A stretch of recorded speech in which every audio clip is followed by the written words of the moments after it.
But I was born in Delta, Colorado in 1938, October 1938. And I guess we left there when I was 6 weeks old. Of course, I don't remember it, but my mother talked about going over a place called Monarch Pass, which was just a dirt road over the Rockies at that point.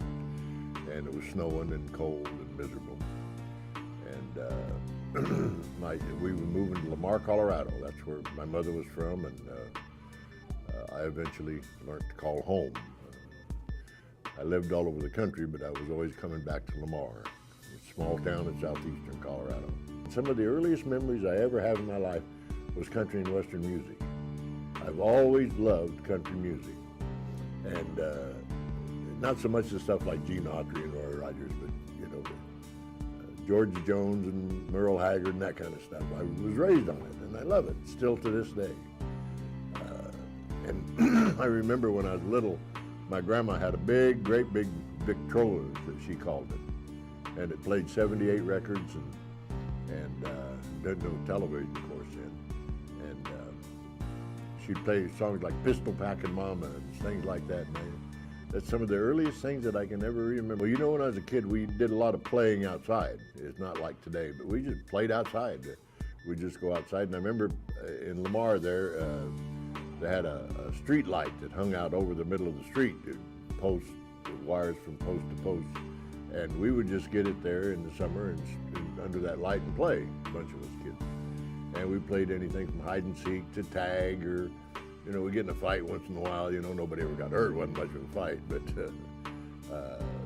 that kind of stuff. And we didn't have the stuff that everybody has today. And I know that everybody, you hear that all the time, but it was true. But we just had to make fun out of whatever we had. We had rubber guns, we called them, made out of 1-bys, and we'd stretch rubber bands over a clothespin and hit that clothespin and release the rubber band and shoot each other with it, you know. And we played, of course, that was during the war years, and we played a lot of war. And close to Lamar, there was one of those Japanese relocation centers called Amici, Camp Amici. And a lot of people don't know that, but there was a lot of Japanese people there, and they were good people from California and stuff. They had no allegiance to anybody but the United States, but we put them in prison, put them in jail down there, and had armed guards around it and everything else. And I remember that as a little kid, that really, you know, impressed me. I thought they were prisoners of war, you know, and they were just common folks, good folks. And we did a lot of that kind of stuff. My uncle had a farm, and my cousin, his son, had a horse, and I'd go out there and ride that horse. His name was Ginger, big pinto horse. And that horse was great as long as you were going away from home. But the minute you'd turn back towards home, he'd just run like the dickens and try to brush you off of every tree or every fence post or anything else that he'd come against. And then he'd run right up to the gate of the corral and stop and throw you right over top of him. And that just was we just expected it. It's just what he did, what Ginger did. And when I was young like that, I'd go out there to farm and work. I mean, we had regular work. I remember my uncle had a couple of horses that he plowed the ditches with and stuff. And one of my jobs was to drive the horses while he rode the plow to hold it down into the dirt, because he was much heavier than I was. And I remember some of my earliest memories was working out on that farm. And I do not ever remember having a birthday party. Really? Yeah, if I had one, I don't remember it. Remember, like, if there was a cake or any No. celebration? One time I've got a picture of me holding a birthday cake on my 10th birthday, and I got a bicycle, and that's the only memory I have of a birthday, period. None. I was not a happy child at all. My folks were always leaving me somewhere, just leaving me with uncles, aunts, grandmas, you know, my stepdad's family, stuff like that. And I just hated it, you know. They didn't like me, most of them, and I didn't like them. And some of the happiest times, though, was I had an uncle named Sim, S-I-M, Sim, and he was probably 12, 15 years older than I am, older than I was, and he would take me fishing. And we'd go out there at them irrigation ditches and stuff around Lamar and fish for catfish and things like that. And I just really had a great time with him. And he would, he took me and my cousins and my other buddies, and he would take us out to what he called the Sand Hills. He called it Zuki Land. And he was training us for when the Germans invaded, we'd be able to fight them. And we'd run up and down, just little kids, we'd running up and down them sand hills and had sticks that we'd playing like we're guns and stuff, you know. And that was a big deal to go to Zuki Land, you know. And I remember my family, my grandma and my mom and uncles and stuff, they all went together and bought a restaurant in Lamar called the Trail Cafe. And it was just a little old burger joint type of place. And everybody worked there. And I would be cleaning tables and working out there. And my Uncle Sim and I would go out there on his bicycle from our house. And we all lived in the same big old house. And we would stop at Mark's Master Bakery and buy a loaf of bread that was just getting baked. And we would eat that loaf of bread that wasn't sliced or anything on our way out to the restaurant. And my Aunt June, very attractive, she won the Miss Lamar contest. She was a very attractive young lady. And she was dating a guy by the name of Dean Ring. I'll never forget him. And he would come in the restaurant, him and his buddies, and he'd give me a nickel to go pull June's dress up when she was carrying drinks over to the tables.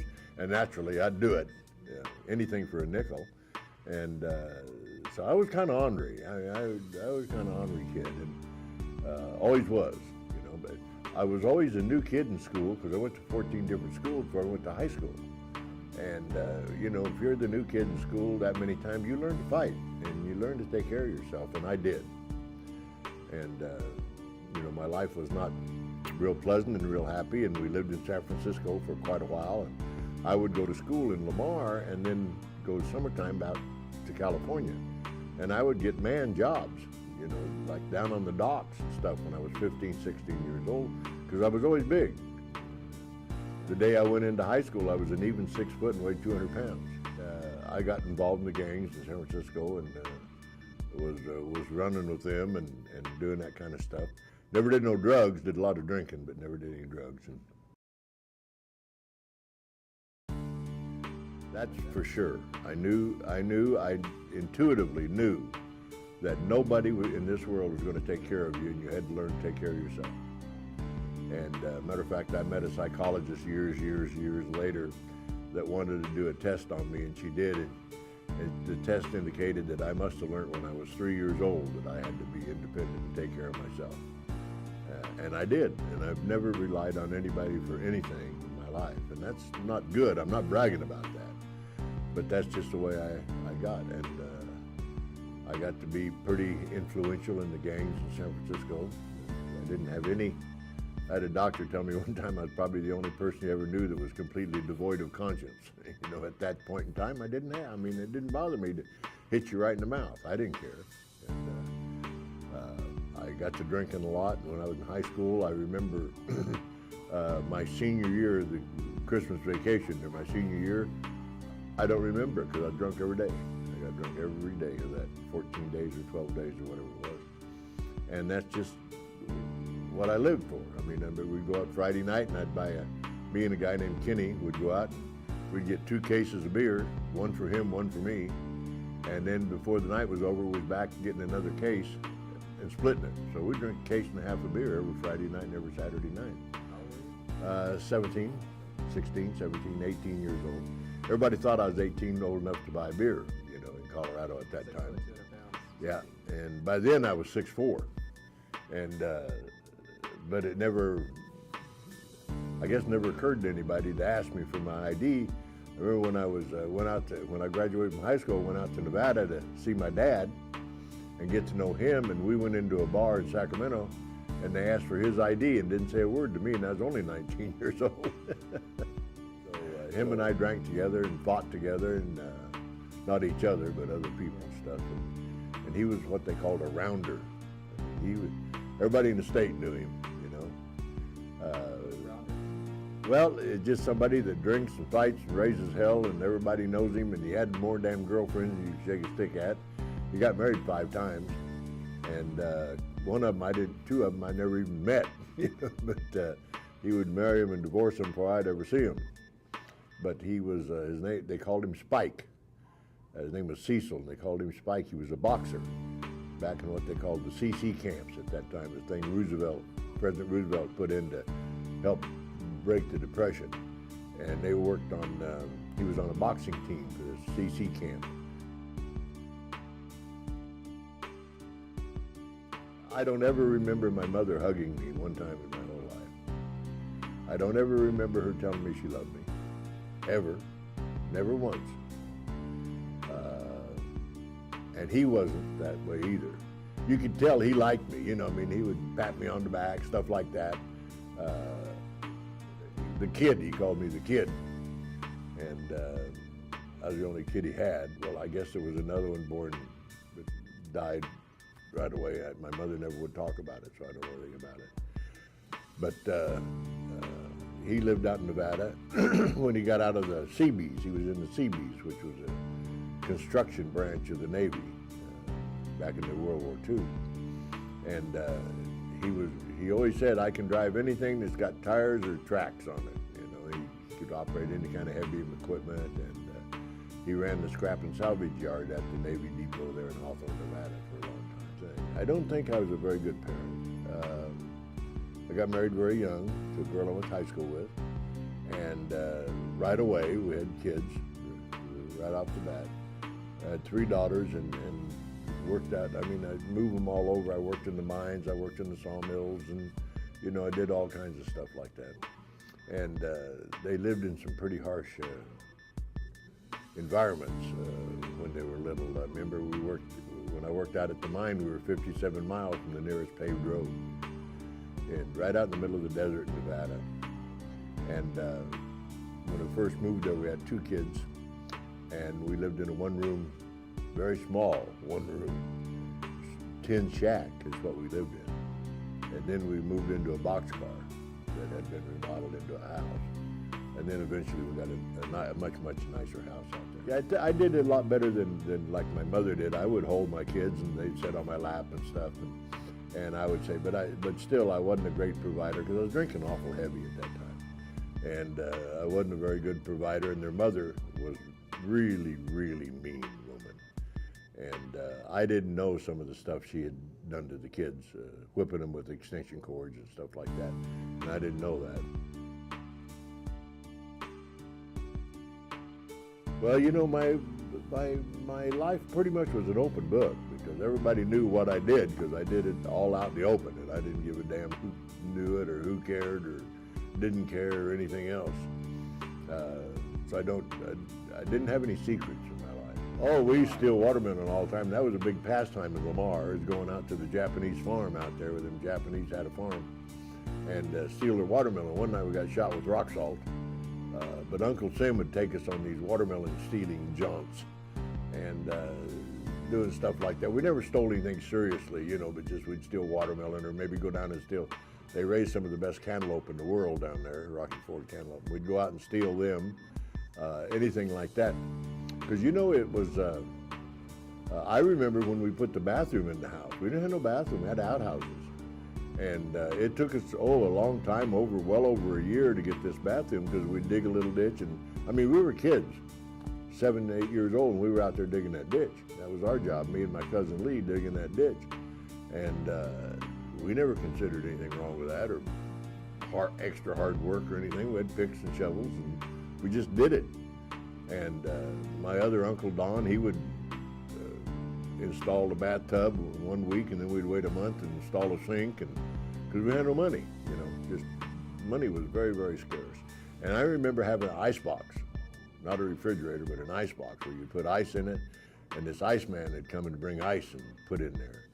And we would, when he was in there, we'd out there stealing ice out of his thing, you know. We thought that was a big deal. He knew what we were doing. He didn't care, you know. And we'd always had forts, made forts out of tumbleweeds and, you know, all kinds of stuff like that. But the kids today, I'm sure don't do anything. Back then, there'd be dry spells and droughts and the big old weeds that come in, and they talk about the Dust Bowl, you know, and I was too little to know anything about the Dust Bowl, but in the 50s, we had a Dust Bowl.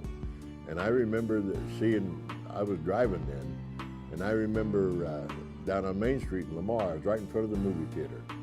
And I looked over to the west and to the southwest, and here comes this big cloud. And I pulled over right in front of the movie theater underneath the marquee. And it got so dark from the dust that the marquee came on. And then within 2 minutes, I couldn't even see the marquee, the lights. The dust was so bad. And I remember we would wet sheets and put them over cribs for the little kids, and stuff the sheets down in the cracks around the windowsills to try to keep the dust out. It was pretty miserable. It was really bad. And that was in the early 50s when that was going on. So I hated to see what it was like in the 30s. It was a lot worse, I'm sure.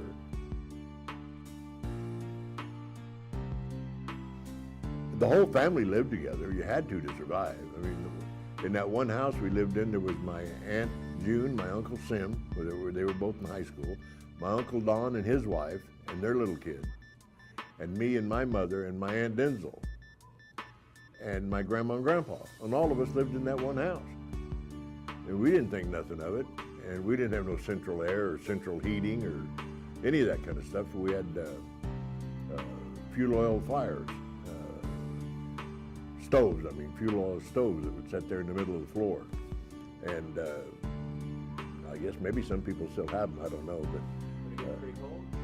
oh, back in Lamar in them days, it would get cold. Lamar is, you got to remember, on the plains, out not very far from Kansas, not very far from Oklahoma. So everybody thinks Colorado is a lot of mountains. There's not a mountain within 150 miles of Lamar, just isn't anything.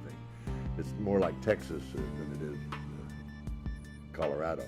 But it would get, I remember when I was a little kid, it was extremely cold. It was so cold one night, I was a freshman in high school, and I was walking home from the movie. And it was cold. And I got home, I was living with my grandma at the time, my grandma and grandpa. And he was an alcoholic, bad alcoholic. And he didn't have no lip on top. He had cancer, and they took his lip off. And I remember going in, and that big stove was sitting in the corner of the front room, and I standing over it, rubbing my hands like that, and my glasses broke right in half. They were frozen, I guess, and that heat from that stove just broke them. It was that cold. And it was, it would get miserable, because we didn't have thermal underwear. We didn't have none of that stuff. If you wanted to dress for the cold, you put on 2 pair of jeans. That's what we wore. We'd go hunting or whatever, we'd wear 2 pair of jeans. And I'd go out to my cousins out on the farm out there, where my Uncle Joe had a farm, and me and my cousin would go duck hunting. Well, all we had was a .410 single shot and a .22. Well, it's hard to hunt ducks with a .22. And a .410, you got to get pretty close to them because it's a very light, loaded gun. And once in a while we'd get one, but not very often. We'd probably get one every 15 times we went duck hunting. Farm, I remember we'd get back to the farm real early in the morning. My uncle would just be getting up, and my aunt would be in there cooking great meals. Oh, it was good. And my uncle would say, I heard them ducks flying over, and they were just laughing. And we have great meals like biscuits and gravy and ham and eggs and stuff, And like in the summer, I'd be working out there on the farm, and it'd be wheat harvest. Well, everybody back then, all the neighbors would get together and help each other do their hay and wheat and Milo, whatever they were harvesting. And the women would come out at noon with all this great fried chicken and iced tea and mashed potatoes and gravy and fresh vegetables that they'd grown right there, and the chicken would be fresh. I remember a lot of my aunt would go out in the morning when we'd be going out to the field. She'd be out there with her hook catching a chicken, and then she'd butcher it and fry it that day for lunch. And I remember that food was so good. It was just wonderful. And those were some of the happiest times of my life. Never with my family, not my mom-in-law and stepdad. And, I always felt that if I just disappeared, that in about 3 months, my mother would look at my stepdad and said, "Has anybody seen Dick?" Because I just felt like I didn't exist when I was around them. But at home, back in Lamar, because they were living in California at the time, but back in Lamar with my uncles and aunts and stuff, I always thought they cared about me, To some extent. I don't know, the word love never entered my mind, but they cared whether I was there or not. Maybe just because I could work, I don't know, but whatever it was okay with me.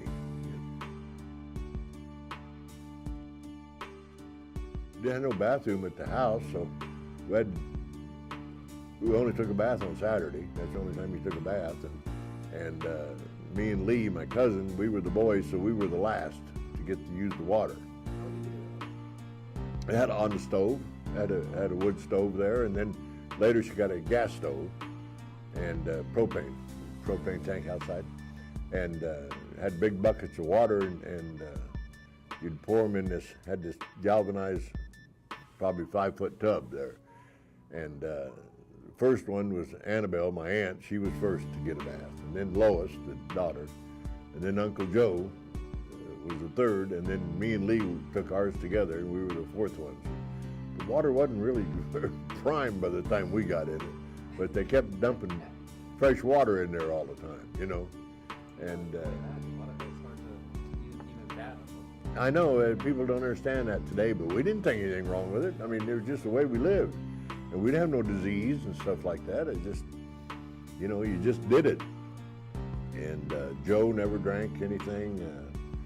He lost the farm later on and opened a bar, and then he started drinking pretty bad.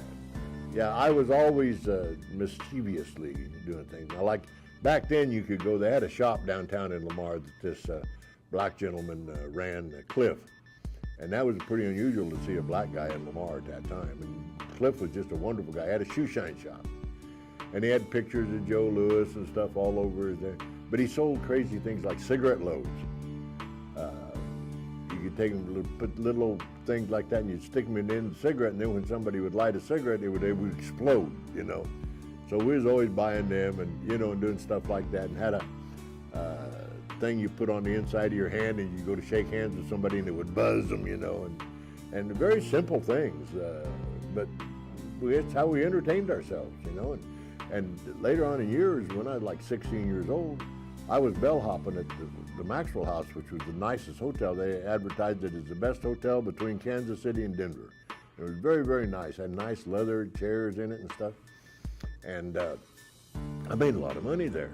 You know, I mean, for a kid in Lamar in the 50s, I made good money.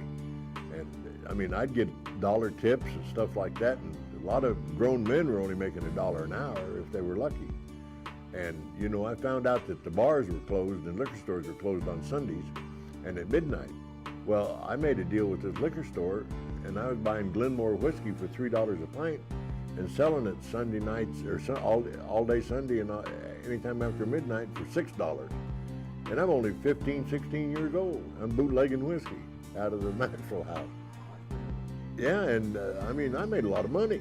I made a lot of money. Because that Lamar at that time, it's exactly halfway between Denver and Amarillo. So back there, they had a lot of traveling salesmen. And these salesmen would come to Lamar, that was their halfway point, and they would stay all night there. And so every Sunday, Monday, and Tuesday night, that hotel was booked solid with traveling salesmen. And in the summer, it'd be a lot of tourists and stuff too. But 16, 17 years old, and I'm making $100, $150 a week, which like today would be $1,000 or so a week. And of course, I was just drinking it up and partying and having a heck of a time. 16, 17 years old, and I'm making $100, $150 a week, which like today would be $1,000 or so a week. And of course, I was just drinking it up and partying and having a heck of a time. That's what I wanted to ask you. Like, when did the idea of like drinking become a habit for you? Was it something that you just saw other people doing? You're like, well, I want to try that. It seems like a good time. You know, I went out to Hawthorne, Nevada to start my freshman year of high school because I didn't want to go to high school in San Francisco. My mom and stepdad were living in San Francisco. And so I went out there, and I remember one night these guys said, come on, we're all going out here to the H, which was a big H on the side of the mountain for Hawthorne. And they were drinking beer. And I'd had maybe a sip once in a while or something, but no big deal, you know. And they were all drinking, and they gave me beer, and boy, I really liked it. I mean, I liked the way it made me feel. It felt like I was taller, I was better looking, and tough, and everything, you know, just boom, right away with a couple of beers. And that was my introduction, and from then on, I never stopped. It was just a great, great feeling, and of course, it got to a point where it was really bad, but but I loved it. I mean, it just made me something I wasn't, all of a sudden. I remember a lady I knew when I sobered up, she had been sober a little longer than me, and she said when she had her first drink in the back of a 1946 Ford, all of a sudden she felt like Marilyn Monroe. You know, and that's the way I felt, just really great.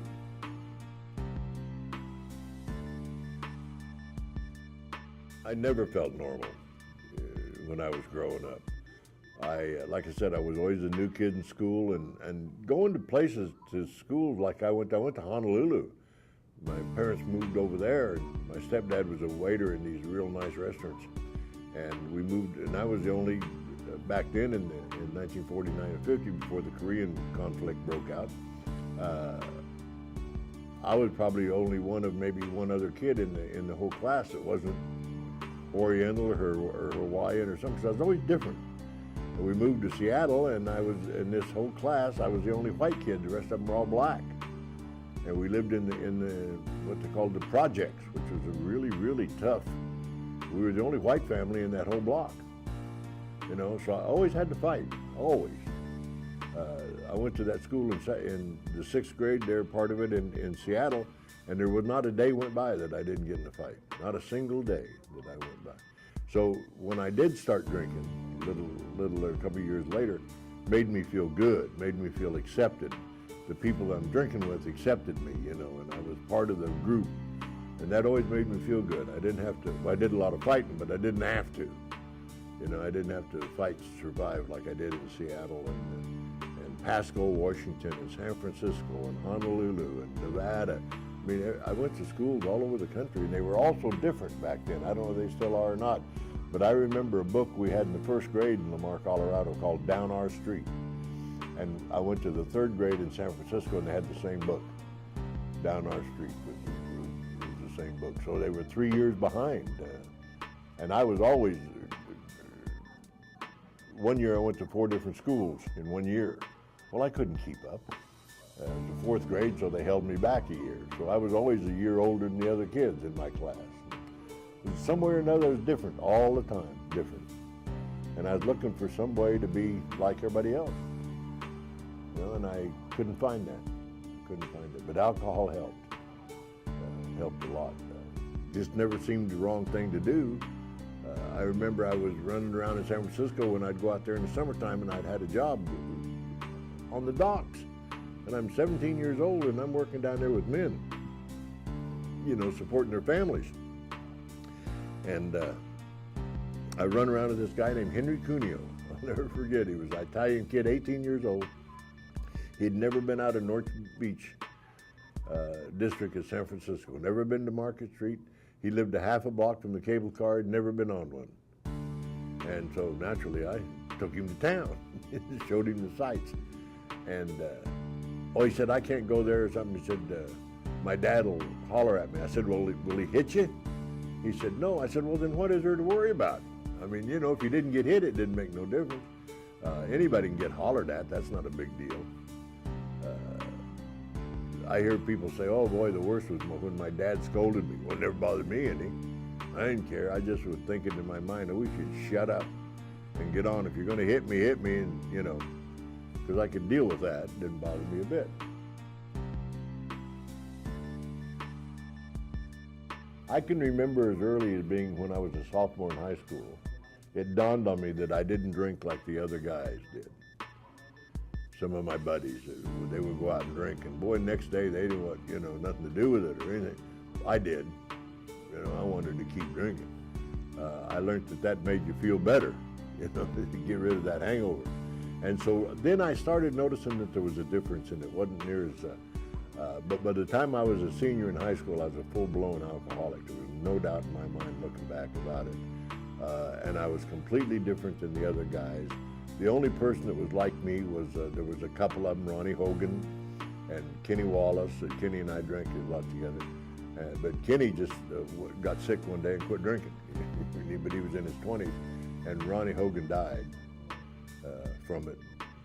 But by the time I was a senior in high school, I knew that, you know, that it was not just a fun thing anymore. It was something I needed to do, is to drink.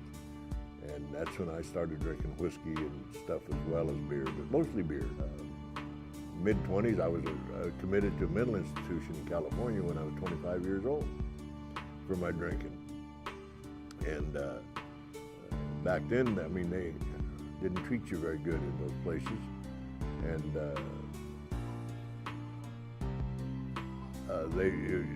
I was put right in there with I mean, they were crazy. So many people were really crazy. One guy said his dad was the king of Africa, and he believed that, you know. And of course, being a good manipulator like I was, he was a great, great big guy, big black guy. And so I got on his good side because I knew he was a tough son of a gun, you know. And I would call him Prince, and he loved that. He liked that. Well, you know, I'm manipulating the heck out of him, you know. And I was there under a 2-year commitment because I'd hit a cop in the head with a cue stick one time. He walked in a bar, and I just hit him for no reason. Just that's the way I did things. Just boom. Drinking was no longer fun for me. It was just fighting and raising Cain and that kind of stuff. And the judge sent me 2 years, like going to prison. And I escaped in 45 days. They said they were going to give me treatments Monday. They told me Friday, which meant shock treatments. Back then, that was not good. And now they've come a long way, but back then it was not good. And so I escaped. How'd you get out? I just went out and climbed over the fence. And I walked into town to Auburn, California, and I had a shirt on that said DeWitt across the back of it. That was the name of the nut house, DeWitt State Hospital. Nobody said a word to me. Nobody said a word to me. And I walked in there to a bar, and I gave him my watch, and he gave me enough money for a phone call and a beer. And my wife came to get me. And they called everybody in the country looking for me. And finally, 2 weeks after I got out of there, they called my house. And I was sitting there drinking rum, and I never considered myself a drug addict, but I took a lot of pills called Benzedrine back then, which is speed, and so that I could drink more. And by the time I quit drinking, I was taking 20 hits of speed a day, and 20 Benzedrine a day. And the phone rang there, and I'm sitting there, and my wife answered the phone, and it was that hospital, and they said, "Have you seen Dick?" And she said, "Yeah, he's sitting right here at the table." And they said, "Okay, we'll come and get him," because I mean, it's like prison, you know. And she said, "Well, that's fine with me if you do, but I need to tell you that he's been up for 3 days a night, and he's drinking, taking Benzedrine, and he's got a .357 Magnum pistol. And he's going to shoot the first one of you guys that walk through the door." And they said, "We'll discharge you." And they did, I guess. I never heard another word from him. Years later, when I opened an outpatient program in 1971 in Canyon City, Colorado, I had my gal that worked for me write for my records there. And it came back, "Discharge, treatment, success." And so she called him and said, "What do you mean treatment success?" He said he'd been in the nut house and everything else out here. They said, "Yes, but he's never been back here." So I guess that was a success. I never went back to that nut house. But that was a very, very sad experience for me, being in that place. That was, I mean, if you went to sleep in what they called the day room, because they had me on 1,500 milligrams of Thorazine a day, which was a big, big dose of Thorazine. And I couldn't stay awake. Every time I'd sit down, I'd go to sleep. And they would actually come by and poke you with a cattle prod, one of them battery-operated things that, you know, shock you. If you went to sleep there, they shocked you with one of them to wake you up. And they fed us antabuse, and then once a week, they'd take one of us down on the floor and force-feed us alcohol so that we would go into convulsions and throw up from the antabuse. And that was supposed to keep you from drinking. It never affected me any. Just made me say, "Don't take the antabuse," you know, that's all.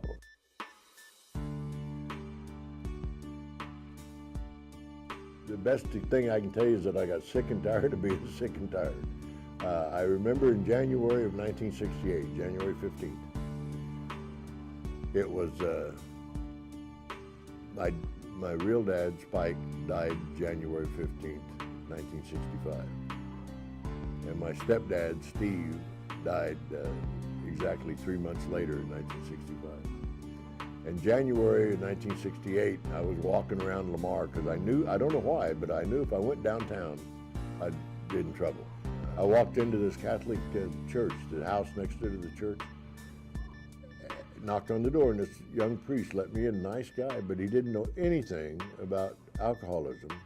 And I didn't know. I mean, I didn't know anything about recovery or alcoholism or anything. All I knew is that if I drank, I got in trouble. And I didn't get in trouble every time I drank, but I guarantee you every time I got in trouble, I'd been drinking. And so he talked to me for about an hour, and he said, I don't know what to do except offer you a beer, and I don't think you need that.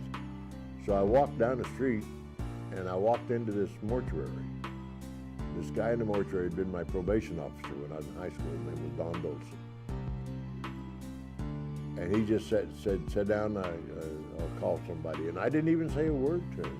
And he called the guy, this old cowboy, to come and give me some help. And his name was Floyd Smith, and he was a very significant family in Lamar. And just old cowboy owned a lot of land and all that cattle, but you never know you had a penny. And he just talked to me and helped me get sober. And it was a year and a half before I quit drinking. I just kept getting worse and worse and worse. And finally, this little doctor, Dr. Blease, came in a bar where I was drinking. My mother owned a bar there in Lamar, her and my Aunt June. And he said, come with him. And I didn't go, and he said, come in or I'll call the sheriff and he'll put you in the nut house again. So I went with him. They put me in the hospital, and that was April the 3rd, 1969, and I haven't had a drink since.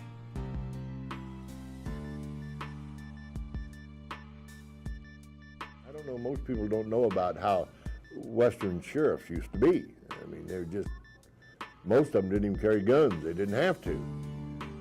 Hefty Sanderson in Mineral County, Nevada at Hawthorne, and down in Lamar, George Martin. George would say, now you get over and get in jail, and you better go get in jail. I'd go over to jail and say, George told me to come get in jail, and he said, get on back there. I'd go back and get in jail, shut the door, just sit there. Pretty soon George would come over and he'd let you out the next morning, wouldn't give you breakfast. No, I ain't feeding you. He'd say, get out of here. And if you didn't go when he told you to get over and get in jail, he'd put you in the trunk of his car until he got time to take you over. I don't care if it's 110 degrees out there in the summer, and he's big enough to do it. I thought I was pretty tough. I was 6'4" and weighed 237 pounds, and I thought I was pretty tough. Why, George whipped me in a second, not even think nothing of it, not even work up a sweat. And he'd throw you in the trunk of that car, and he had no pickup, he had no car. And Hefty Sanderson the same way. I went out there and thought I was kind of big shot. Went at Hefty, about 6'6". And I said, Hefty, what can a guy get by with in this town? I'm 18 years old, you know. He said, anything you're big enough to, but just make sure you're big enough to finish it when you start it. That's all. And, you know, they just treated you different back then. I mean, it was just, not the cities and stuff, but them small town sheriffs, they were just there. And like in Hawthorne, you got in a fight or anything, they just stand there and watch you fight as long as it's fair. And nobody pulled a knife or anything like that. When they thought it was enough, they'd step in and break it up. But they wouldn't put you in jail or nothing.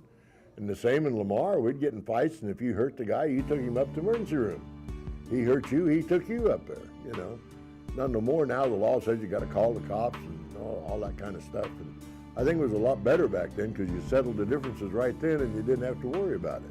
You know, now you get resentments and get mad and everything else. But back then you didn't. You just agreed to say, okay, let's go out here and we'll settle it. But George Martin was a good guy, and he was honest and fair. And one night there was a place there in Lamar called the Gateway, which you wouldn't call it that today, but that's what they called it then. And it was just a honky-tonk, you know, like your roadhouse type place. And a lot of fights and drinking and raising Cain. And I was out there one night, and for some reason or other, didn't have my car, so I was walking back to town, and the cop was going out he was going north, and I'm walking south. He turned around and got behind me, turned his red lights on, and said, come get in the car. And I said, you go to hell. I ain't gonna do it. He said, I'll get help. I said, you're gonna need it. And I piled up a whole pile of rocks. I was in this gravel driveway, and I started throwing rocks at him. And they had a patrolman there and other cops, and I'm throwing rocks at all these guys in the middle of the night, about 1 o'clock in the morning. But here come George. George Martin came and he had this megaphone. And he said, Kessler, what are you doing? I said, I'm throwing rocks at thee. He said, you better not throw no rock at me. I'll kick hell out of you. And he come walking up there, and I knew he meant it. If I threw a rock at him, he'd beat me up. And he said, now come on and put you in jail, and I'll let you out in the morning. And I believed him. He did. He didn't handcuff me or nothing. He said, get in the car. And I got in the front seat with him, and he took me to the jail and put me in jail there. Didn't lock the door, just shut the door. And next morning, he come and let me out, and I had a hangover. I went directly to the bar and had a beer, you know. But the cops would have beat me up. They'd done that several times. One time in 1968, they beat me up pretty bad and put me in jail there in Lamar, in the city jail. And I mean, I'm not blaming him. I deserved every time they did, because I would call them names and, you know, all that kind of stuff. And I ran around with a pretty tough bunch, roughnecks and stuff in the oil field, because I was working in the oil field at that time.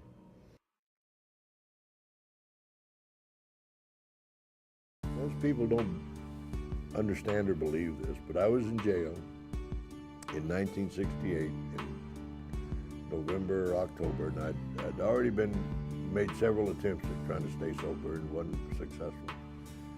And I was in jail in Lamar, in the city jail, and the cops had beat me up pretty bad.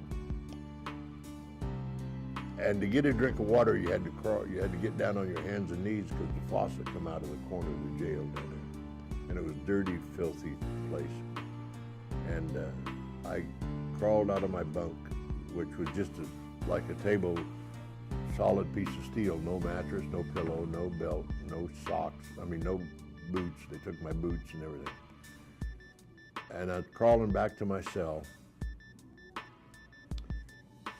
and I said very simply, I wasn't a praying man or religious or anything, but I said very simply, God, if I've got to live like this, let me die. And I was 29 years old, and I meant it. I was ready to die. And, you know, a feeling, a voice, something, I have no idea what it was, came over me and just very simply said, Kessler, for you, things are going to get better. He just said that was it. And I crawled back to that bed, and I went sound asleep like a little baby on that piece of steel. And it was cold and miserable that night. It was October. And it didn't bother me in the least, you know. And I think today they would call that a spiritual experience. But I didn't know that at the time. And I didn't quit drinking then. Next morning I went to, they let me out of jail right directly to the bar. But for the next 6 months, I just kept hearing this voice in my head that said things were going to get better for me. And when Dr. Blease came in and got me, I think they called him an intervention today, but he just come in and drugged me off the bar stool and said, you're going to go to the hospital, because they knew I was going to die. And when I'd laying there in the hospital, this guy named Stan Jost came in and sat with me. And when I'd shake the side of the bed, he'd put his hand out on mine and say, I know just how you feel. They had me in restraints. The nurse put me in restraints. And I knew he knew how I felt. And for the first time in my life, I felt like somebody cared whether I lived or died. It was just that simple. And I remember, I don't know how long it was after they put me in the hospital, 3 days, 5 days, I have no idea. He brought me an electric razor, and I was trying to shave, and he would hold my hand because I was shaking so bad. And when I got done shaving, I was sitting there, and that same voice, same feeling, whatever you want to call it, came to me and said, you will never drink again as long as you live. And I haven't. It's been over 45 years. And I have no idea what it was, you know. What happened, I have no idea. But I thank God for people that cared about me enough, like Dr. Blease and Stan Jost and old Floyd Sniff, the old cowboy, that them people cared enough about me that saw something in me that was worth saving. I don't know what it was, because I didn't see it. I didn't see it. But they did. And just thank God for it.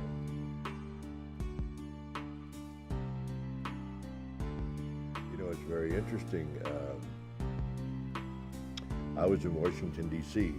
I was sober 15 years in April that year, and must have been 83 or 84, 83, I guess, or 84. And I was feeling real low because I was sober 15 years and nobody would, cared.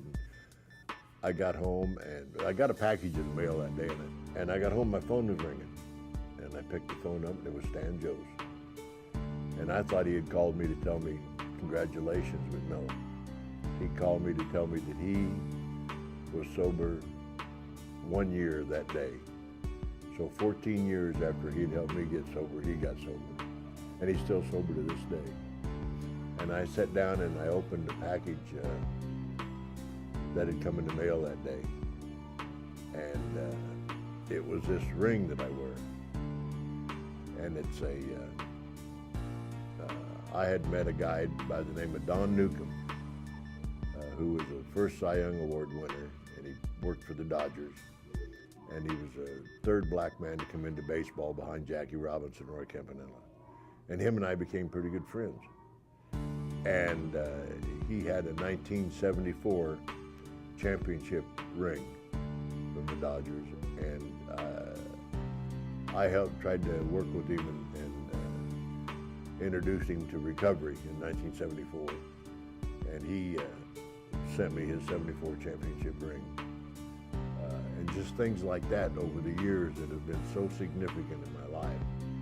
I mean, you can't buy something like that. I mean, I guess you can buy them, I don't know, but for somebody to give you their treasured championship ring like that is, out of gratitude, is just really something. And my life has been very blessed since 1969 till today. You got to remember that Floyd, the old cowboy that come to see me, and Stan Joe's, both were members of Alcoholics Anonymous, and they introduced me to that program, and it saved my life. There's no doubt about that. It saved my life. And right from the beginning, when I left that Catholic priest's house that day, and he couldn't help me, he didn't know who to call. I said, if I ever get over this, whatever it is that's bothering me, and the word alcoholism never entered my mind, that I'm going to see that when anybody wants some help, they're going to get it. Because I didn't know what it was. I didn't have any idea what I was talking about even, And so right from the very beginning, right when I first got sober, I started being active advocate for alcoholics and alcoholism and that kind of stuff. And I didn't work in the field except as a volunteer. They had things back then called councils on alcoholism, and every little town in Colorado practically had a little council. And I got involved in the one in Lamar and Canyon City and all over. I went to work for Gibson Discount Center, and they after a couple of years, transferred me up to Canyon City to open a store up there. And I got very much involved in a program and started a program. The judge called me and said, can't we do something about these people that are coming to my courtroom over alcohol-related offenses? So we started a thing called the Fremont County Court Honor Class. Nobody got paid anything for it. We just did it. It was all volunteers, and now they call them drug courts. And the model was used all over the United States. I don't know why, and we started a program in the schools called the 5-day school program, and it wound up being done in 27 states. It just came into my mind. I have no idea. Like when we started this drug court, well, it wasn't called drug court, it was honor class, honor court we called it. The judge just wanted to do something about it, and so I said, well, I don't know what, and we started 3 meetings a night. You had to come to 3 meetings a night, and we had all citizens from the city and from the state come and talk, and we had like the head of social services come and talk about what alcoholism, how that affected people in social services. We had the chief of police or one of the ranking officers, and the sheriff, and probation, and we lived in Canyon City where the prison was, so we had a psychologist from the prison come and talk. And all these people, nobody got paid a penny. And we had people from AA come and talk, and people from Al-Anon. We had a minister come and talk. It was completely community oriented. And I got to tell you, it was probably one of the most successful things I've ever done in my life, because 30 years later, 35 years later, the judge retired. And his last year there, he had a law student that was doing an internship go back and look at the court honor class, and the first month he referred 22 people into that program, and he gave a maximum fine and maximum sentence, but suspended it until they could complete this program. And we weren't therapists, we didn't know what we were doing, you know, we were just doing it. And they found, out of these 22 people, they found 21 of them. And the one they couldn't find. And one of them had been back in jail again, in trouble. But the other 20, not a one of them had any contact with the police or any trouble. They were all sober and leading productive lives. But it was just innovative. We give you extra credit for getting a GED, for example. We give you extra credit for getting outside help in a therapist or whatever. And people just took to it like ducks to water. And it was probably one of the most successful programs that I've ever been involved in. And so this model, did it spread to? Well, now they do it. Nationwide, They call it drug court now. But How did it like? Did you like present it to like a? no, it just happened. Copy and take it, or did Yeah, I'm not saying I started drug courts, but what I'm saying is that some of the drug courts were patterned after that program. And we started this, I started a thing called Alcohol Awareness Week. And I don't know why, just to do it, you know. And here again, nobody got paid anything.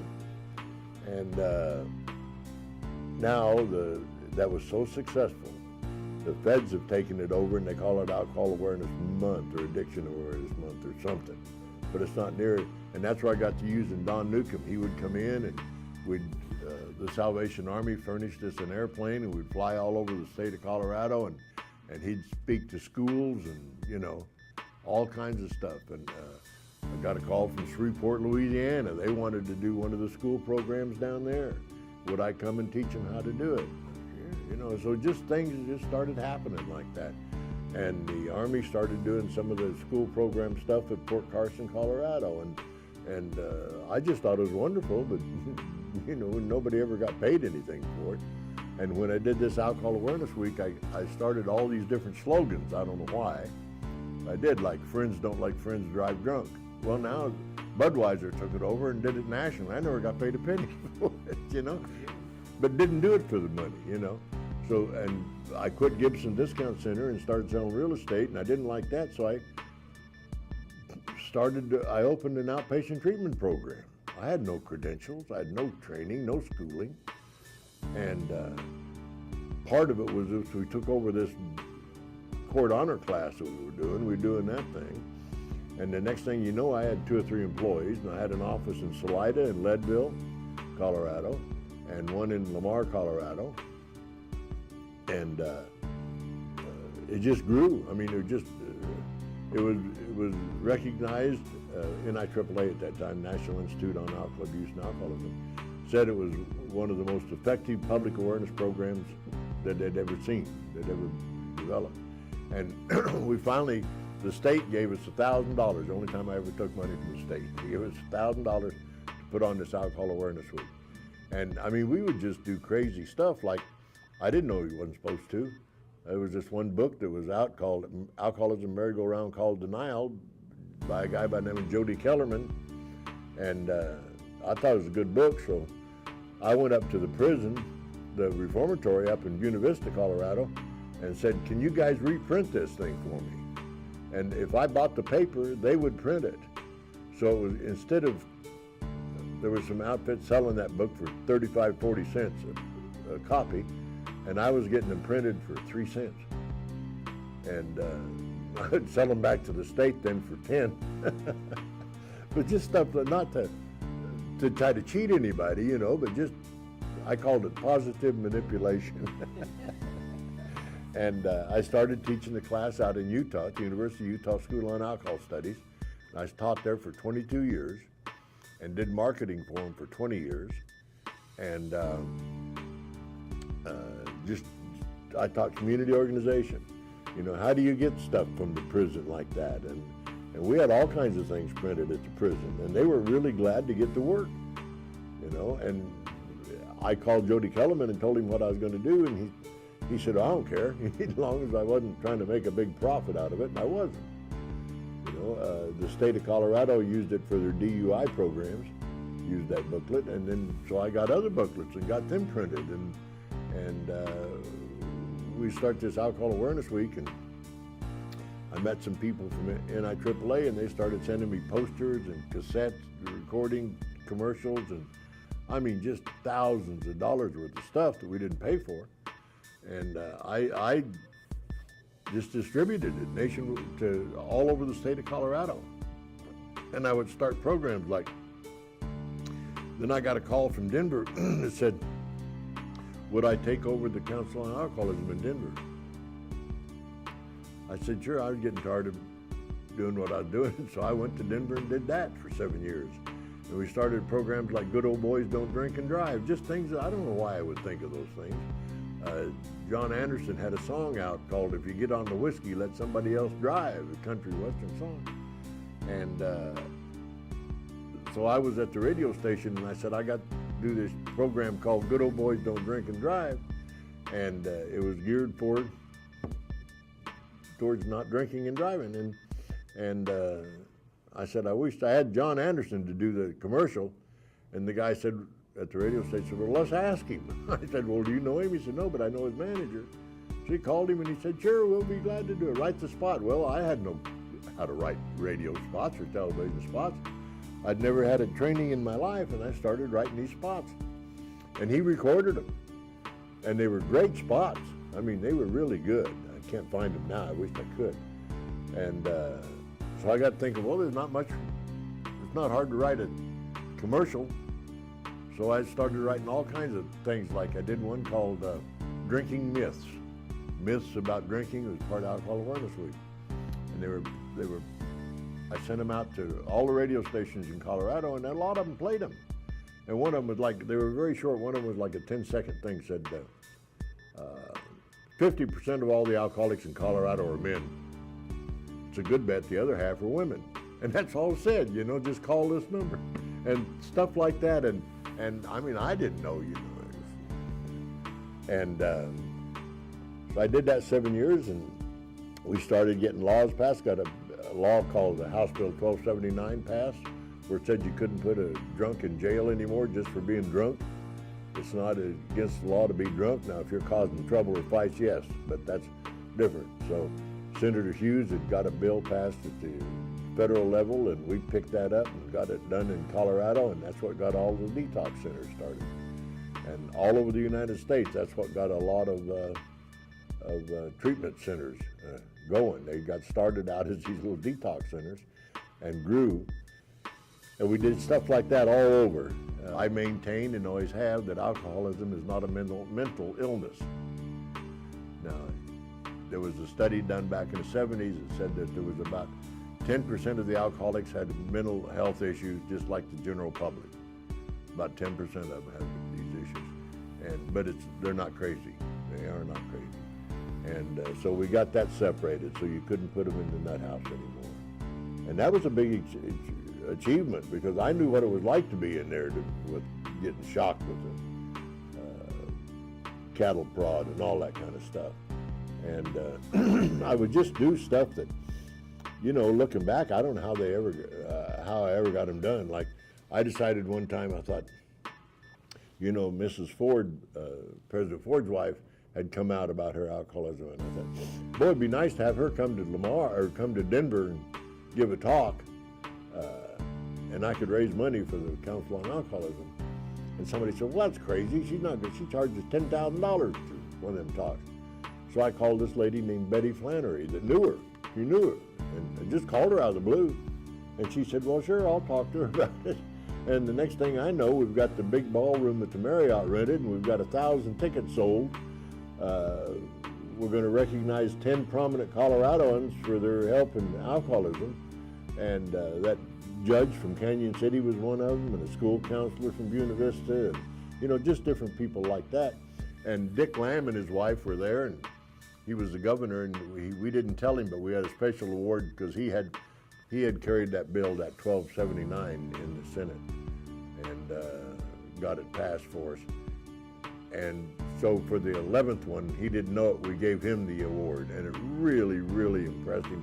And Betty Ford was there and gave a talk, and I'll tell you, and she said, I got to charge you $10,000 for this visit because that's what I do. But she said, I'll donate $9,000 of it back, and she did. She wrote me a check for $9,000, and so we made a lot of money on it. We raised a lot of money. When I took the Council on Alcoholism in Denver over, their budget was $47,000 a year, and 97% of it came from United Way. When I left 7 years later, their budget was almost $600,000 a year, and 13% of it came from United Way. We raised it all. And here again, I've had no training, no experience, no nothing. But I just believe that when I'm sober, if my mind can conceive it, I can do it. And when I went to work in this field back there when I opened that outpatient program, nobody got paid anything. Nobody got, the only people that would work in the field were recovering alcoholics because nobody got paid nothing. Or very, very little. I remember I really thought I would have got to hit the big time when I hit $12,000 a year. Man, that's really, that was one of the highest paid positions in alcoholism in the state at that time. And that's before I went to work for the Council on Alcoholism in Denver. And I got elected to the National Council on Alcoholism nationwide had an association of their executive directors, and I was president of that for 3 years. So I got to doing all kinds of things. I did a thing called the Sunday Symposium on Alcoholism for family practice doctors. I didn't know anything about doing that. I just went to the University of Colorado, the medical school, and talked to the guy about what he thought about doing that. He says, I think it's a heck of a good idea. And so they had a symposium, and I started this thing on Sunday called the Sunday Symposium, and they got 8 AMA Category 1 credits for coming to this thing. We'd have 300 or 400 doctors at that every year that we did it. And I didn't know, people say, how'd you do that? I don't know, just did it.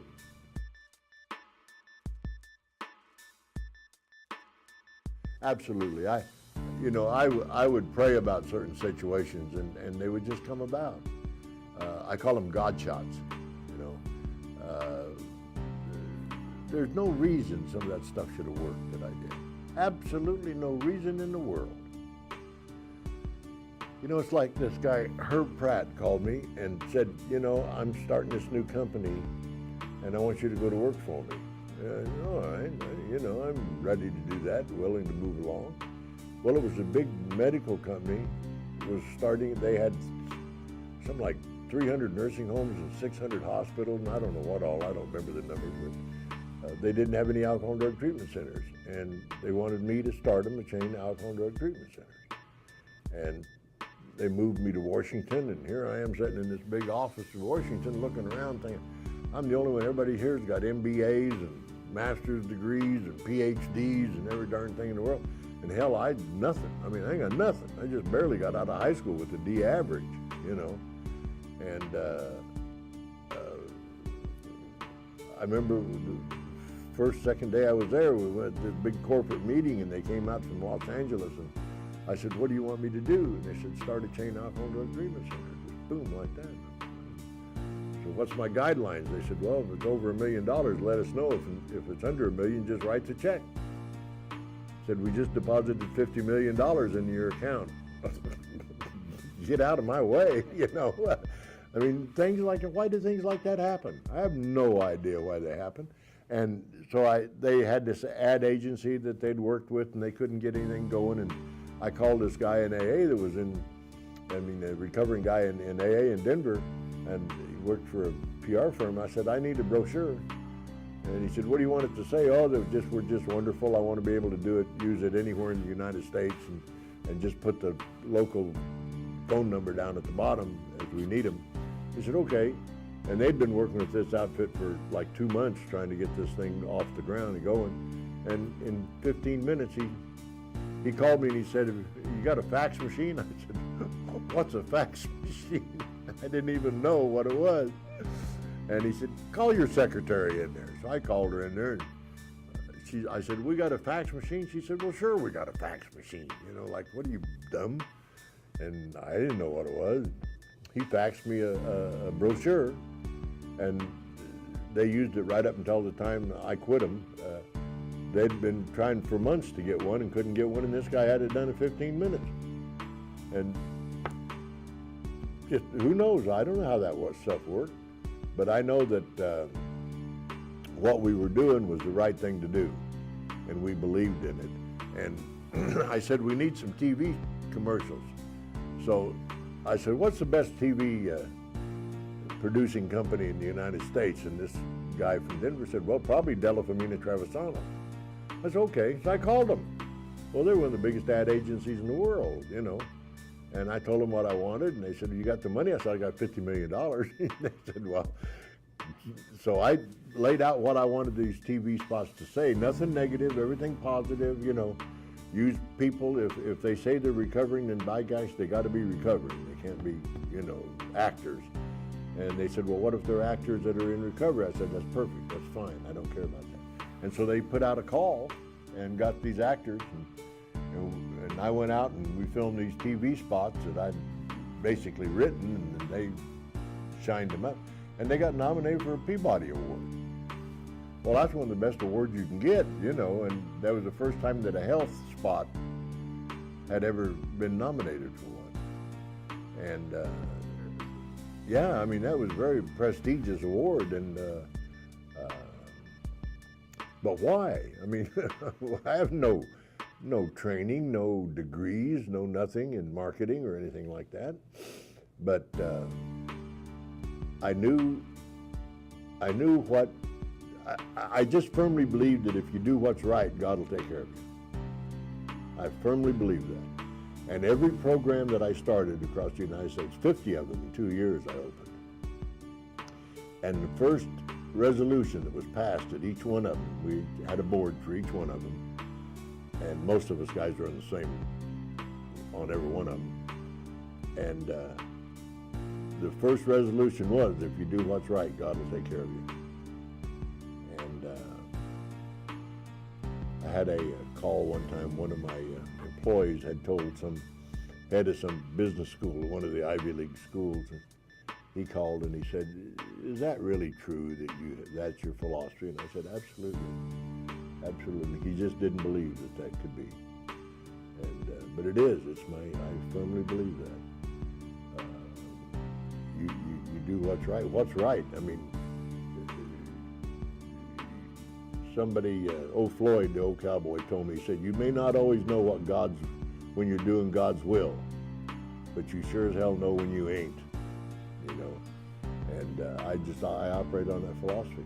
You know what you're doing. If it's right, you'll know it. And if it isn't, you know it. And that I got a call from the White House when I was still in Denver, and it didn't go well.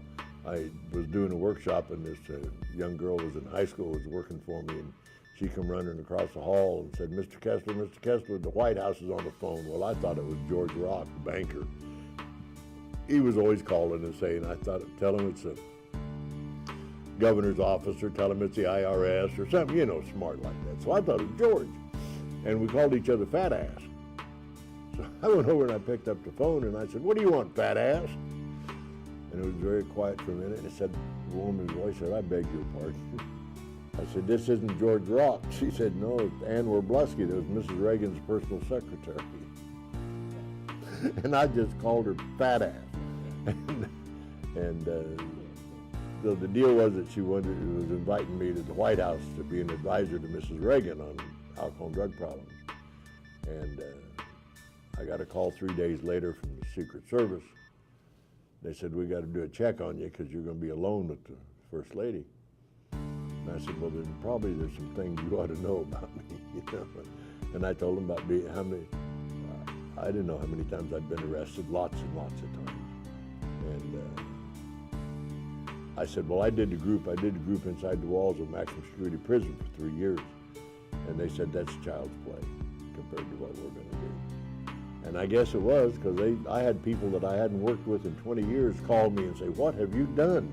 It was the Secret Service had called them and wanted to know about me. How they found out, I don't know.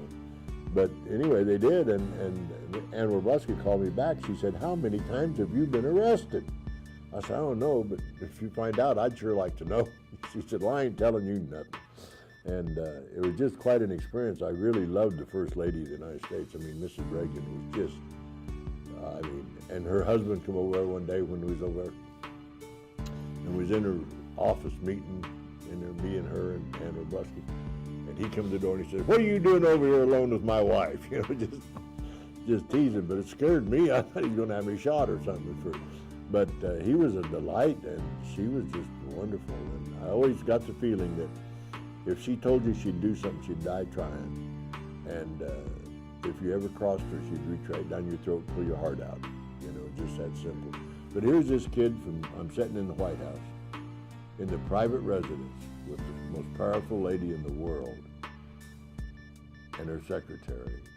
And I mean, here's a kid that got kicked out of high school, for crying out loud, with no education, been arrested I don't know how many times. Ann Wroblewski said, you've been in the nut house. And I said, yeah, I have, you know.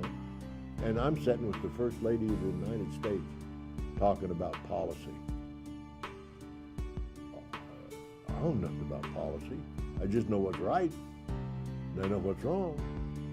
And why God chose me to do all that stuff, I don't have any idea. But I was recognized as one of the 10 most influential people in the alcohol and drug field for several years. When I was in Washington, D.C. and had an office there for this big medical company that I worked for. And traveled all over the United States. I've been to AA meetings in 50 states, all 50 states, and probably 7 foreign countries. And I've been really, really blessed to work with some of the most influential people in the field of alcoholism. Senator Hughes was a friend of mine, and I brought him to Colorado to speak to the joint session of the House and Senate.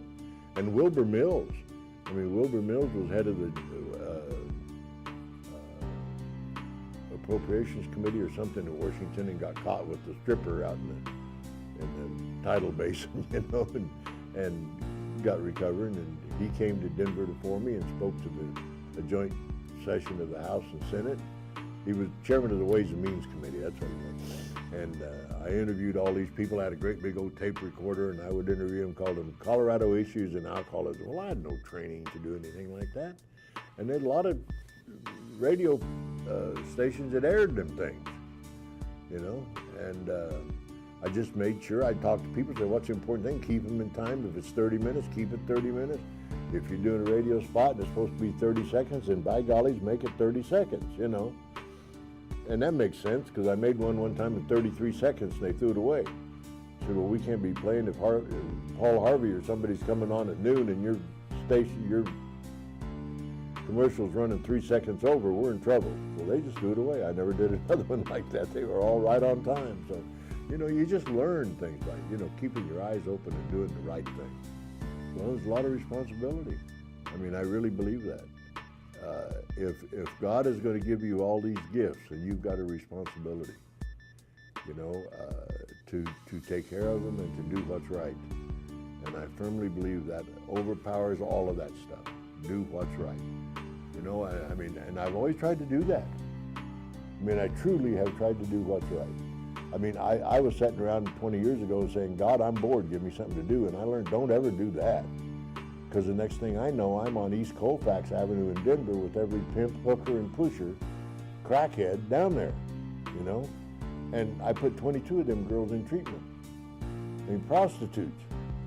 And I mean, I'm in every crack house, and oh, everybody's going to kill you and steal your watch. I don't have not one problem, ever.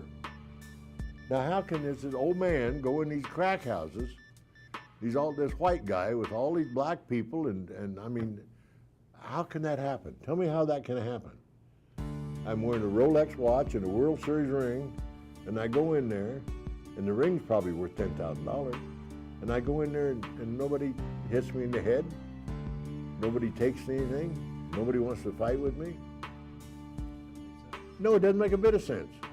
Tell me why that happened. I don't know. I can tell you why it happened. Because, you know, the big book of Alcoholics Anonymous said that if you're fit spiritually, you can go anywhere and do anything, and you'll be protected. And I believe that. I believe that. I believe. Now, I don't do stupid things. Well, that's kind of stupid, I guess. But on a regular basis, I don't do a bunch of stupid stuff. But Don't push it too far. yeah, you don't say, okay, God, I'm going to test you. I don't do that. No.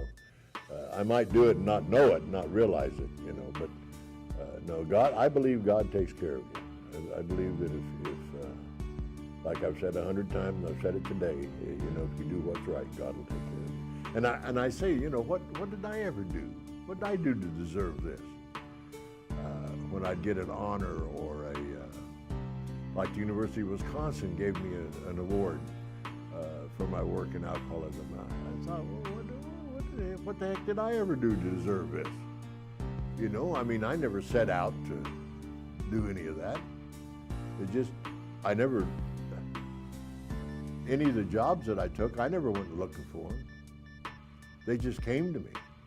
You know, somebody said, after I left the big medical company, said, you know, you need to go down here and put a job application. I said, I haven't done a job application since 1969. I haven't filled one out. I wouldn't even know what one looked like, you know. If you want to hire me, come and hire me. If you don't. I don't care, you know. I just believe that, but you know, it's just like the business that we have now. I didn't start that. My daughter called and said, look, Dad, I found this treatment center we got to buy. I said, I've retired again. It's the second time I retired. And the first time is like when I quit the medical company, they came to me and said, the medical company came to me and said, would you work for Dick Lamb, the governor of Colorado, and we'll pay you. And you can be what they call a loaned executive. Well, they had a motive. They wanted to get a psych hospital built there, you know, thought I'd help them. I wouldn't. But I went to work for Lamb and worked for him for 6 months, and I got 6 months severance pay. And so I got a 1.5 year severance pay altogether for not doing nothing. I didn't do nothing and didn't ask for any of it. They just gave it to me. And my daughter Diana said, Dad, you got to come down and look at this. And I said, no, I'm retired. I don't want to do another one. I mean, I've opened 50, had one up in Minnesota, bought Hubert Humphrey's old summer home.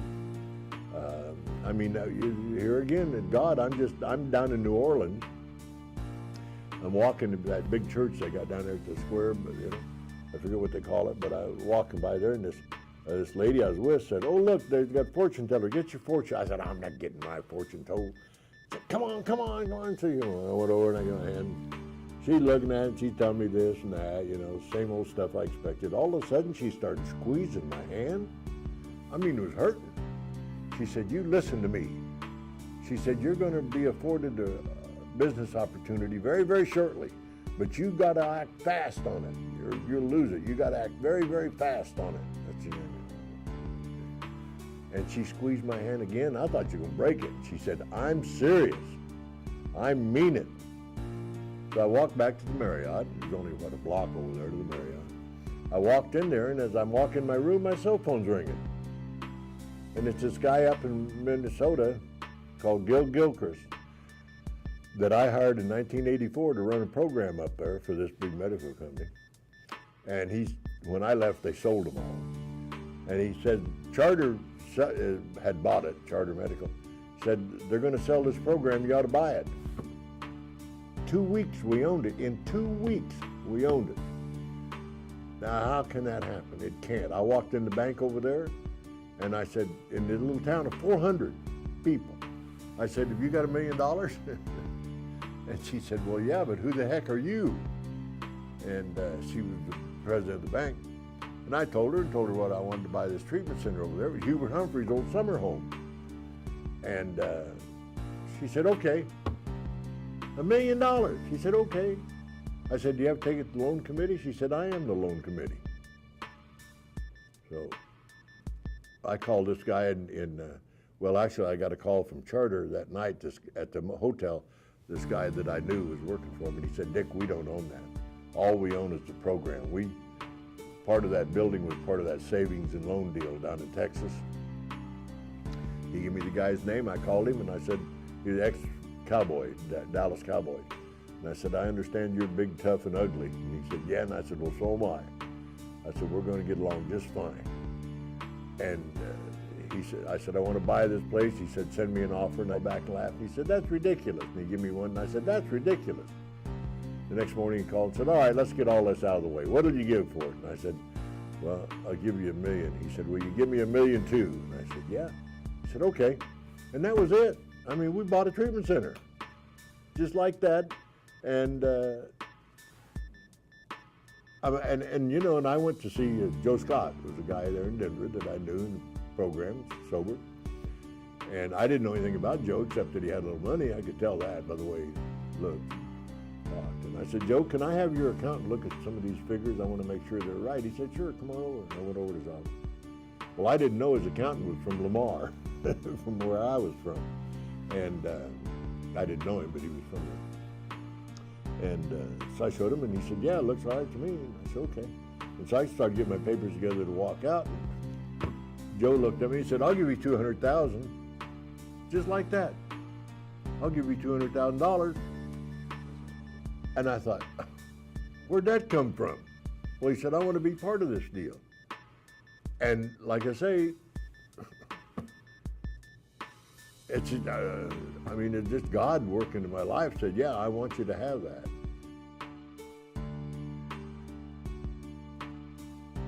Well, all of my programs have been named New Beginnings. Number one, that's my name. I've got it registered. And there's a lot of places use it, beauty shops and everything else, and I don't care, you know, but so I came down here, and she came down here. She was working for me in Minnesota. And when I quit that place, she quit and came down here and went to work for Michael Hanley. And she was running around doing stuff, his outpatient program. And she ran across this, somebody kept telling her about this place over there in Lake Charles that was empty. It was a treatment center that a hospital had built, and it's in a nice wooded area and everything, you know. And so she found it and went and looked at it, and she called me and said, we got to buy this place. Well, the church wouldn't sell it, but they'd rent it to us. So we rented it, and I said, now Diana, there's treatment centers all over the world, so what are you going to do different? And it is a different program. Most programs will tell you we take our people through the 4th step of Alcoholics Anonymous, and they really don't. But Diana takes them all the way to the 9th step, and that's really, really unusual. It's just not heard of. And I told her at the time, that ain't going to work. Well, it has, and it's worked wonderfully. It's a different concept than any program I've ever been around, and they live in cottages and they cook their own meals. And I said, that ain't gonna work. We're gonna have to build a kitchen and a cafeteria and all that. And you know, when we do them exit interviews with the patients, that's one of the things they like better than anything, is being able to sit down with people in their own cottage and figure out a menu and who's gonna cook this and who's gonna cook that. And it's it teaches them communication. It teaches them how to get along with other people and stuff. But there's an overriding factor in that program of, you can just tell when you go there that God's got a hand in it. You can just feel that. And I've talked to ex-patients and stuff, and they'll tell me the same thing. That, you know, for example, if you're there and your insurance runs out, we don't kick you out. Most programs, if your insurance runs out, you're done, you're gone, you go home. Well, that's not a criteria for improvement. And that's not a criteria for getting well, you know. So if your insurance runs out, you just got to stay. That's all, till you're ready to go. And we've had people that their insurance run out in 3 weeks, and they've stayed for 2 months. But here again, you do what's right, God take care of it. That's not the overriding factor, is how much money do you have? That's, because most places, if you don't have the correct insurance or even a high-paying insurance, they're not going to let you in. And some programs are $40,000, $50,000 a month.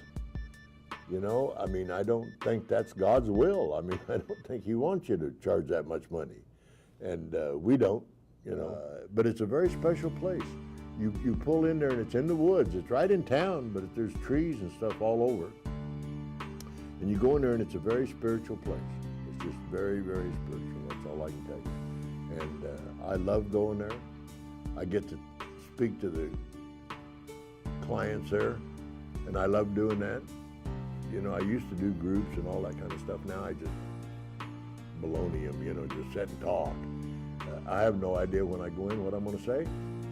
I always just say, God help me say what I'm supposed to say. And I go all over the country speaking at different events and stuff, and that's what I do.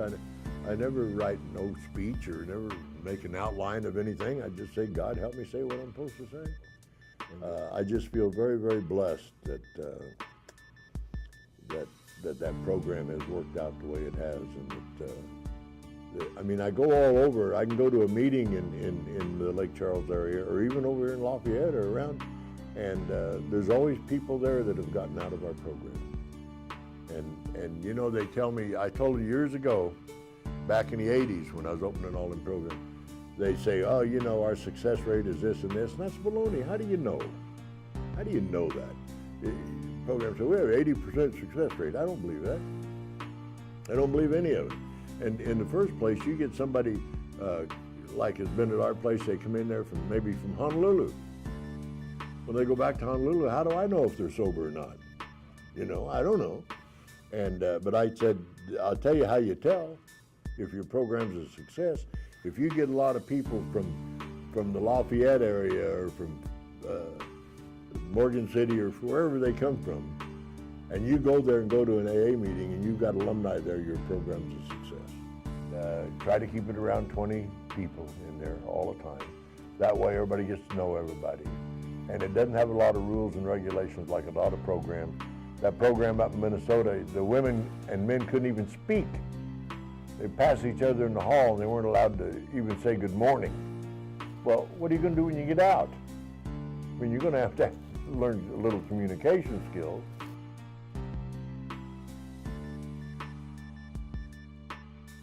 She's recovered. She was a mess. I thought she was going to die. And I found out that the ones you can help the least are the ones closest to you. And her son lived with me and went to high school because he wanted to play football at Green Mountain High School in Denver, which had an excellent football program. And he was a big boy, and he come down there. And he got in a lot of trouble with booze, and he's sober now several years. So we got me and my daughter and her son. Probably got some more coming up too, looks like, but that always makes me feel good to know that we've passed the torch. And what really makes me feel good is not just the fact that they're sober, but because Diana is so active in the field and so committed, passionate about this business, just like I've always been. And that's the glorious part about this disease. It's an extremely treatable, fatal disease. And it's one of the few fatal diseases in the world that's so treatable. It's very, very simple to treat. And you just, you install some basic principles in the people, and then they take it from there. And they can spend a lifetime and get their families back and their job and become successful.